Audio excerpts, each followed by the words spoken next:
મોરબીના માર્કેટની અંદર આજે અચાનક એક ગાડી આપણને જોવા મળી અને આ વાક્ય એ જીવનનું બ્રહ્મ સત્ય હોય ને એવું ક્યારેક લાગે છે. પત્ની ખુશ તો પરિવાર ખુશ, વાઇફ ઇઝ ગોડ, બીવી સે બહેસ, જિંદગી તહસ નહસ. અને ગાડીની અંદર આ બધા મહાનુભાવો છે. ગાડી આ ભાઈની છે. તમે ક્યાંના વડીલ? અમદાવાદ. અમદાવાદના? આ કેમ આમ ઘરેથી પ્રેશર હતું, શું હતું? ના ના, લગ્ન જીવનના અનુભવો લખાયા છે. લગ્ન જીવનના અનુભવ હજુ લખાવું છે પણ હવે ગાડીમાં જગ્યા નથી.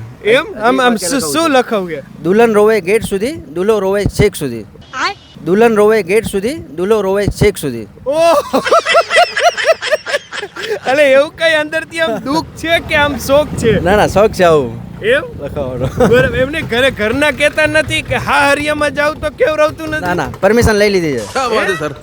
પરમિશન લઈને જ લગાવી. એ આજ આમ ક્યાં ગામના છે તમારા ઘરના? હારીજ. હારીજ ઈ ક્યાં આવ્યું? ઉત્તર ગુજરાત, પાટણ. પાટણની બાજુમાં એમ ને? પાટણના પટોળા વખણાય છે પણ પત્નીઓ આટલી બધી વખણાય કે પતિઓને વાક્યો લખવા પડે. ઈ ગજબ કહેવાય. कैसे लोग रहते हैं यार यहाँ पर. અમદાવાદ નારણપુરા ભાઈ રહે છે અને ત્રિમંદિરે દર્શન કરવા માટે આવ્યા છે ને એની ગાડીની પાછળ આ 3 વાક્યો લખેલા છે. આવતા જતા વ્યક્તિઓ ખરેખર જો આ સમજી જાય તો ઘણા બધા દુઃખો એને મટી જાય. આપનો ખૂબ ખૂબ આભાર. મોરબીમાં મોરબી વાસીઓ વતી આપનો અમે હાર્દિક સ્વાગત કરીએ છીએ. આપની યાત્રા શુભ મંગલ રહે અને ઓલું ચોથું વાક્ય ક્યાંક આમાં જગ્યા કરીને અમાઈ જાય. એના માટે બીજી ગાડી લેવી પડશે. એમ ને?